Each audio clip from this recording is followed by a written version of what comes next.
Hey guys, and welcome back. In this video we are going to learn how to show or hide desktop icons. So just right click on your desktop and then click on Personalize,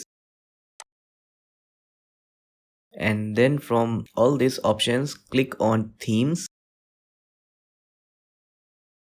Then under the themes you will find this heading, related settings, and below this heading we have this option, desktop icon settings. Just click on it.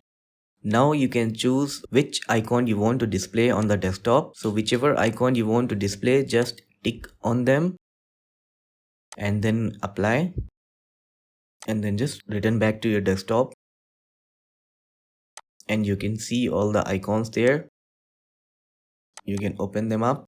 If you want, you can see the properties of your computer from here by right clicking on this PC icon. Anyways, that's all for this video. Thanks for watching.